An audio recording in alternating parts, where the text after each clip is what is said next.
Vamos a dar inicio a esta charla hablando en primer término de lo que nos trae el proyecto de reforma tributaria que presentó el gobierno a consideración del Congreso el pasado 20 de julio. En primer término, convendría decir que, a diferencia del proyecto de ley fallido, que ustedes recordarán se radicó el primer semestre del año, en esta oportunidad encontramos un documento bastante corto en lo que a normas tributarias se refiere y tiene la particularidad de no tocar el régimen de renta para las personas naturales ni tampoco el impuesto sobre las ventas, que fue materia de bastantes críticas en el proyecto de reforma fallido. Así las cosas, encontramos básicamente unas disposiciones que tienen como propósito generar unos recursos de alrededor de 14 billones de pesos, un poco menos de lo que se esperaba con la anterior reforma tributaria. Y cuando digo un poco, esto realmente lo digo desde un tono sarcástico porque en el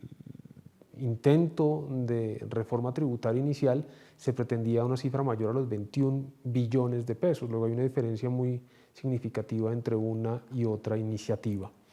El texto fue radicado, como les decía, en la Cámara de Representantes y pues está próximo a expedirse el documento para primer debate, el texto para primer debate. Las noticias afirman que existe más de un centenar de proposiciones que están planteando los distintos partidos políticos y los congresistas a ese texto inicial. Luego esto puede dilatar un poco el debate porque, como resulta apenas natural y obvio, pues se trata de un texto mucho más complejo del de la iniciativa gubernamental. Por lo pronto quisiéramos destacar algunos temas que trae ese proyecto del gobierno Duque y quisiera arrancar esta sesión hablándoles un poco de lo que se plantea en materia de impuestos sobre la renta. Como comenté hace unos instantes, no hay referencias a personas naturales en esta materia, sí a personas jurídicas. Y la primera de las grandes iniciativas que trae este proyecto de reforma tributaria, donde se van a recoger, por supuesto, pues muchos de los recursos que se pretenden con la misma, está referida a, digamos que el regreso de la tarifa del impuesto sobre la renta de las personas jurídicas al 35%. Cuando hablo del regreso es que por allí estuvimos hace ya varios años y veníamos alrededor de las leyes de reforma tributaria generando, digamos que una disminución tarifaria para las personas jurídicas, al punto que teníamos presupuestado, digamos que la tarifa llegara al 30% en un marchitamiento gradual que se venía dando. Sin embargo, pues esto no va a ser una realidad, esto no se va a presentar porque se plantea la idea, como les decía, de incrementar la tarifa al 35% a partir del año 2022. Está claro que 2021 es un año en el que las reglas de juego ya quedaron preestablecidas y por lo mismo 2021 pues se manejará la tarifa que veníamos manejando, que era del 30%. 31%, corrijo, 30% sería para 2022. Esto digamos que tiene dos lecturas. Por un lado, es una forma, digamos que fácil de obtener mayores recursos, de incrementar el recaudo, pero dos, tiene, digamos que el análisis que debe hacerse ponderado respecto de, por ejemplo, las pymes, las pequeñas y medianas empresas, versus las grandes compañías, porque se está manejando, a diferencia de ese texto fallido del comienzo de año, una tarifa única, como ha sido tradicional en Colombia. Esto no es necesario violatorio del principio de progresividad del impuesto en Colombia, lo respeta en la medida que se trata de una proporción la tarifa asociada y claro, en la medida que yo aplico esa tarifa a una base gravable que va creciendo, pues el que más obtiene de utilidad pues va a tributar mayormente. Sin embargo, y esta es una, digamos que posición muy personal, sí convendría eventualmente en Colombia analizar un poco de diferencia en el tema tarifario en materia de renta cuando estamos enfrente de una pyme, frente a una gran compañía. Eso digamos que es el primer gran tema que podría tocarse en materia de renta. Lo segundo es que se extiende en el tiempo, y esto es hasta el 2025, la obligación de que las denominadas instituciones financieras deban estar haciendo un aporte más significativo en materia del mismo impuesto sobre la renta, con una llamada sobretasa que les implicaría 3 puntos porcentuales más frente a la tarifa del 35% que se propone en la iniciativa de cambio normativo. Este es un tema que va a generar debate, por supuesto. Es importante que el legislador precise las nociones. Ya hemos visto en el pasado que la definición de a quién aplicaba este tratamiento, digamos que más agresivo de la imposición en renta, no era suficientemente claro. La expresión instituciones financieras habrá que ver si recoge realmente todos aquellos que se persiguen incluir con esta mayor contribución en materia de impuestos sobre la renta. Y de todas maneras, este es un tema que puede ser susceptible, en caso de ser aprobado, a, digamos, análisis constitucional por aquello del principio de equidad. Veremos si la Corte recibe demandas sobre el particular y cómo se pronuncia de fondo sobre el mismo tema. El tercer tema que quisiera mencionar en materia de impuestos sobre la renta de las personas jurídicas es el tema de industria y comercio. Tradicionalmente el impuesto de industria y comercio había sido manejado como un deducible, una deducción del impuesto sobre la renta. Sin embargo, digamos que en el pasado reciente la fórmula había migrado a ser descuento tributario y estaba proyectado en la ley que se pudiera llegar a tener un descuento del 100%. Actualmente rige del 50%. Infortunadamente, si lo miramos desde la perspectiva de lo que debería ser la estabilidad normativa en materia tributaria, pues está diciendo simplemente que no se va a llegar a ese 100%, sino que el descuento se queda en el 50%. La virtud que tiene el descuento es que, digamos, en el momento en el que una persona jurídica ya determina el impuesto a pagar, pues resta efectivamente ese monto que ha pagado por razón del impuesto de industria y comercio y les insisto, será solamente la mitad de lo que se debería generar en esta materia, por supuesto. Eso a grandes rasgos es lo que en materia de impuestos sobre la renta podemos comentar. El segundo tema que quisiéramos explorar en esta charla es el tema del impuesto de normalización tributaria. Este impuesto se volvió costumbre en nuestras reformas tributarias y yo quisiera hacer muy brevemente un repaso, digamos que cronológico de esta materia. Este es un tema que originalmente se vendió por allá en el año 98 con la ley 488 de ese año como el beneficio de auditoría. No el que todos conocemos, sino simplemente esa, digamos que decisión de quienes habían omitido activos o habían incluido pasivos inexistentes de hacer una confesión y reflejarlos o retirarlos de su tributación, activos y pasivos respectivamente. Eso con el paso de los años, incluso los efectos de la jurisprudencia de la Corte Constitucional sobre el tema, digamos que vino cambiando de nombres y lo que habíamos encontrado era que siempre que se incluía en una reforma tributaria, luego posteriormente aparecía una sentencia de la Corte diciendo que eso era absolutamente inconstitucional. El punto es que, básicamente porque premiaba al incumplido frente al cumplido, el punto es que cuando salían las sentencias, por allá a la altura de los meses de octubre o noviembre de cada año posterior a una reforma de diciembre normalmente, pues eran hechos cumplidos. Es decir, ya las personas habían tomado esa posibilidad y pues frente a esos hechos cumplidos no había nada más que hacer. Eso que sonaba como una treta de los gobiernos de la época, pues vino migrando a una noción que terminó siendo avalada por la Corte Constitucional, la figura del impuesto de normalización tributaria, que ya nos ha acompañado en varias oportunidades y que tal vez uno, tanto en los espacios académicos como en los espacios profesionales, pues siente muchas veces que cuando dice que esta es la última oportunidad que se tiene, a lo mejor se está equivocando en el pronóstico, porque aparece otra reforma tributaria, otro proyecto de reforma tributaria y se incluye esta posibilidad. Veníamos recientemente de una normalización tributaria y hoy nos encontramos con otra más. En la práctica esto ha generado recursos, ha generado que muchas personas decidan reflejar los activos poseídos dentro y fuera del país que no han sido declarados tributariamente, en una menor escala retirar pasivos inexistentes de sus declaraciones tributarias y por supuesto que en el escenario de esa, digamos que confesión de la que vengo hablando, pues eso genera un flujo de entrada de recursos interesante para las arcas públicas. Por lo mismo se reactiva dentro de este proyecto de reforma tributaria esa posibilidad con las siguientes características generales. Lo primero es que se establece una tarifa del impuesto de normalización tributaria del 17%. Esto muestra, digamos, que un crecimiento en la tarifa desde la primera oportunidad en la que vimos este tributo.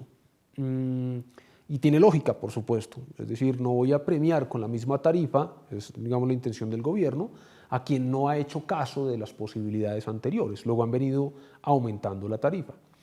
Esta iniciativa también incluye la posibilidad de que al final la tarifa sea de la mitad. Técnicamente hablando, lo que se afirma es que en la medida en que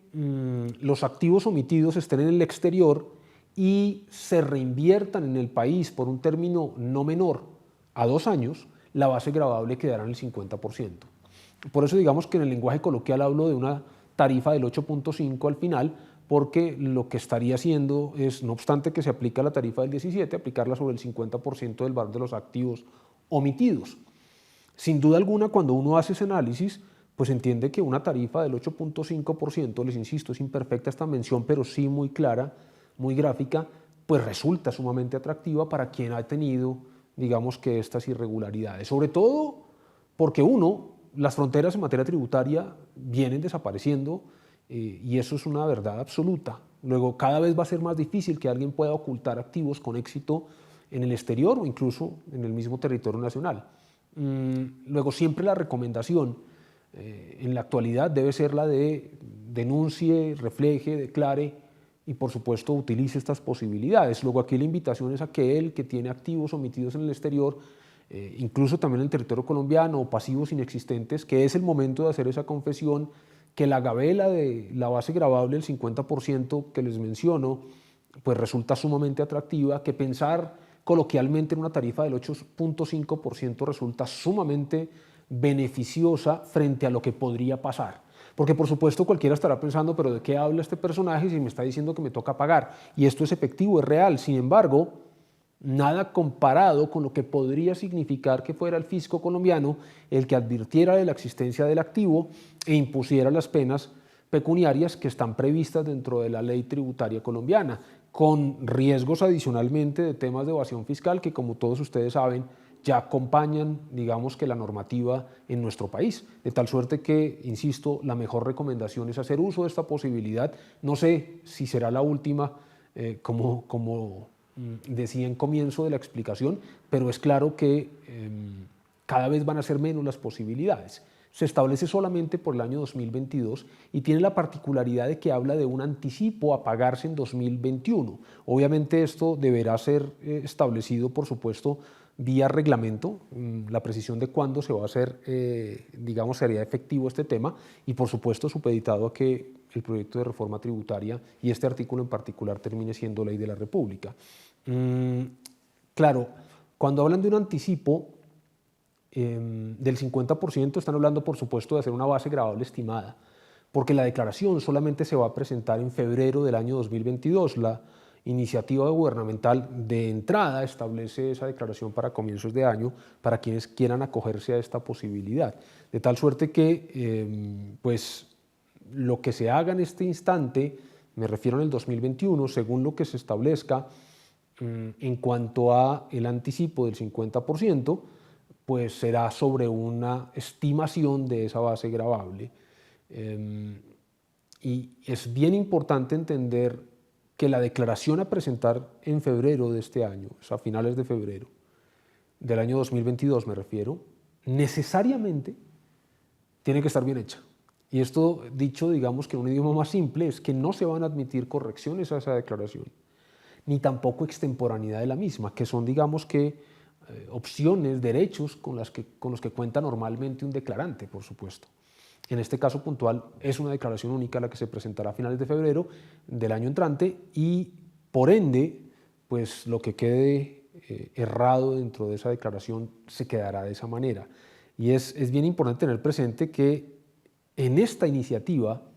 se incluye dentro del impuesto de normalización tributaria la figura de la ineficacia. La ineficacia de las declaraciones ha estado asociada tradicionalmente en la ley tributaria a la retención en la fuente no pagada o pagada de forma parcial. Pues esa misma idea se trae a colación aquí, porque lo que se pretende es asegurar que el declarante que ha decidido confesar los activos omitidos o los pasivos inexistentes realmente sufra el tributo y haga el desembolso correspondiente, de tal suerte que si no se paga el impuesto que se genere, bien sea la base gravable plena o la base gravable del 50%, pues simple y llanamente la declaración no producirá ningún efecto y no habrá necesidad de que el Gobierno Nacional a través de la DIAN genere un acto administrativo, esto es, un auto declarativo que la haga tener con esas consecuencias de no presentada o de no producir efectos. Como toda ineficacia de retención en la fuente, de la misma manera, la consecuencia es automática y esa declaración no producirá ningún tipo de consecuencia jurídica. Luego, por supuesto, este es un tema que, si bien, como decía en comienzo, es una opción muy atractiva para aquellos que tienen activos por fuera, que se han dilatado en el tema de denunciarlos o los mismos escenarios de los pasivos, sin dejar de lado, por supuesto, a quienes tengan activos en Colombia, pues que existe esa posibilidad y que tal vez sí es la última opción que van a tener sobre el particular. Les insisto, la idea de seguir ocultando activos no es una buena posibilidad y al final, casi que en la práctica, en un evento de auditoría oficial puede significar casi que entregar el bien por lo cuantiosas que pueden ser las sanciones, más el impuesto, más los intereses que pudieran generarse. Es importante tener presente que el tema de la normalización aquí también incluye la posibilidad de un saneamiento de los bienes. Y esto va referido a quienes han utilizado esos impuestos de normalización tributaria del pasado, desde el año 2014 para acá, en las 2 o 3 oportunidades en las que se ha presentado la figura. ¿A qué se refiere el saneamiento? Si usted hizo en alguno de esos momentos uso de la normalización tributaria, pero no reflejó el valor de los activos ocultos que no había reflejado antes, por lo que legalmente corresponde, le dan la opción de hacerlo en este instante. Y hacerlo en este instante bajo la premisa de simplemente reflejar los valores omitidos, la diferencia no declarada, y pagar, por supuesto, la tarifa del 17% o la base gravable del 50% que les mencionaba, que nos pone en el escenario, digamos que coloquial, de una tarifa efectiva del 8.5%. Ese es un asunto que vale la pena tenerlo muy presente porque, por supuesto que la auditoría de la administración tributaria respecto de esas normalizaciones del pasado, pues sí pueden estar referidas a si efectivamente quien se confesó lo hizo de la manera que la ley había señalado, digamos que bajo los parámetros de ley. Luego también es una oportunidad para corregir aquello que haya quedado mal a una tarifa que sigue siendo cómoda. Bien, esto es lo que tiene que ver con el impuesto de normalización tributaria. Siguiendo con el desarrollo de lo que es el proyecto de reforma tributaria, encontramos una serie de normas que tienen como propósito pues, evitar la evasión fiscal, que como todos sabemos es muy alta en Colombia. La primera de ellas es que la administración tributaria puede estar inscribiendo de oficio a las personas que tengan obligaciones impositivas. Digamos que esto en la práctica ya existe, lo que pasa es que se hace con un mecanismo un poco más lento. La sensación que deja el proyecto de reforma tributaria en esta materia es que le va a dar un poco más de flexibilidad a la DIAN para estos efectos. Lo segundo es que, tratándose de la posibilidad de tomar costos y deducciones por las compras a plazo, a crédito, se abre la exigencia para el adquirente de, digamos, confirmar el recibo de la factura electrónica que le debe estar suministrando, digamos, quien vende el bien, por supuesto. De otra parte, la reforma tributaria que se proyecta por parte del Gobierno Nacional abre la posibilidad de nuevos obligados a reportar información, pero esto no como parte de la tradicional información exógena, sino para efectos de los compromisos internacionales que ha adquirido el gobierno colombiano por aquello de los intercambios de información con otros países. Luego se plantea esa posibilidad y, por supuesto, digamos que la administración tributaria tendría que expedir una resolución en la que diga quiénes serían esos obligados y los términos para efectos de reportar la información. Claramente el legislador, sí, de aprobarse la iniciativa, impondría sanciones por no informar a quienes incumplieran con ese deber, por supuesto. Lo otro llamativo es que se define en el proyecto de reforma tributaria quién es el beneficiario final, que ha sido un concepto además importado de otras jurisdicciones en las que efectivamente se ha ido a buscar en definitiva quién es el que está detrás de una organización, quién es el que está detrás de una entidad, de un ente jurídico sin personería o de alguna estructura, para efectos de poder establecer con precisión quién es el que debe realmente contribuir. Creo que esto es importante dentro del manejo colombiano de la tributación, sobre todo para evitar que a través de estructuras de cualquier naturaleza se pudiera generar evasión tributaria, por supuesto. Un tema bien llamativo y que creo que va a generar mucho debate al interior del Congreso de la República es que se habla de una factura del impuesto sobre la renta. Por favor, no se confundan. No estoy hablando de factura electrónica ni en ninguna manera de factura de venta. Estoy hablando de la iniciativa de la Administración Tributaria Nacional de enviarle a una persona un documento que tendría el mérito ejecutivo y en el que se estaría estableciendo la obligación de pago del impuesto sobre la renta. Esto es verdaderamente novedoso porque además el proyecto de reforma tributaria está diciendo que eso significaría una determinación oficial del tributo. De tal manera que hemos venido o hemos estado acostumbrados a que la determinación de la obligación tributaria la hace primero el administrado al declarar y solamente cuando el fisco no está de acuerdo con esa declaración interviene con cualquiera de las liquidaciones oficiales, la de revisión o la de corrección aritmética o eventualmente la provisional. O el segundo caso, cuando alguien se niega a declarar que viene la autoridad tributaria y previo cumplimiento de unas condiciones de ley notifica la liquidación oficial de aforo.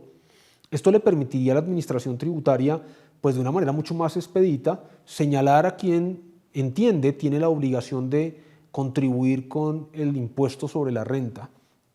A mí lo que no me termina de llenar del texto que se propone es que primero se habla de una notificación en la página web de la DIAN, es decir, pondría a los ciudadanos que no están, digamos, en el escenario de la declaración permanente a revisar con cierta frecuencia la página web para ver si la administración le ha notificado por esa vía una factura del impuesto sobre la renta. Parece que esa no debería ser la forma, esto digamos que a juicio del suscrito. Lo segundo es que dice que las otras formas de notificación tradicionales, empezando por la notificación electrónica o la notificación personal o notificación por correo urbano, pues podrían ser simplemente opciones de la administración, pero la forma primaria de notificar sería por ese aviso en la página web de la Administración Tributaria, lo que no significaría, a mi juicio, la mejor forma de garantizar el debido proceso. Creo que esto va a generar debate al interior del Congreso sin duda alguna. Y miren lo particular, si yo recibo esa factura y no estoy de acuerdo con ella, yo voy a tener la oportunidad dentro de los 2 meses siguientes, según lo proyectado, de presentar la declaración. Esa declaración es susceptible de la otra liquidación oficial que mencioné, la liquidación provisional, que es tal vez la más reciente cronológicamente en la normativa tributaria colombiana y que lo que hace es presentar una propuesta de cambio por parte de la autoridad tributaria. A mi juicio, creo que esa referencia a la liquidación provisional sobra, porque lo que debe entenderse es que si el que recibe la factura no está de acuerdo y declara, esa declaración es susceptible de cualquier mecanismo de auditoría con los que cuenta la autoridad tributaria en el Estatuto Tributario Nacional y por lo mismo pues no habría necesidad de la misma. Es importante tener presente que si bien lo anterior está desarrollado en el texto de la norma que se propone, se dice en la parte final que será el gobierno a través de un decreto reglamentario el que fijará el cuándo, quiénes, cómo, etc. Luego, por lo mismo, esto puede terminar siendo un saludo a la bandera, lo hemos visto muchas veces en nuestra normativa, se adopta una decisión que queda susceptible de decreto reglamentario y pasa mucho tiempo sin que el decreto se expida. Veremos cuál es el manejo que tiene este asunto y, por supuesto, cómo evoluciona al interior del Congreso. Lo siguiente, se reafirma la noción en materia de IVA de los 3 días sin el impuesto. Básicamente se abre la posibilidad de que las reglas que han sido fijadas previamente en los días anteriores en esta materia se puedan modificar, pero la estructura del asunto se mantiene e incluso los activos que se refieren a esta, digamos que, prerrogativa también resultan ser muy similares a lo que se ha venido manejando. La intención del gobierno, según lo anunció el ministro de Hacienda, es que de aprobarse prontamente la reforma tributaria, pues habría uno antes de cerrar por lo menos esta vigencia fiscal o incluso hasta los 3 en lo que resta del año 2021. Esto es posible sin que sea una decisión irretroactiva porque recuerden que el impuesto sobre las ventas tiene una periodicidad bimestral o cuatrimestral, luego esa idea podría tener suceso en la medida en que se aplicaría para el periodo inmediatamente siguiente. Lo otro es que se extiende hasta el final del 2022, en la iniciativa gubernamental, la exención del IVA en la prestación de los servicios de hotelería y turismo en el país. Y eso básicamente para efectos de los residentes, esto por razones de pandemia tiene todo el sentido, pues tratando por supuesto de que haya reactivación en muchos sectores y en este además que ha sido golpeado severamente por la situación que se presentó.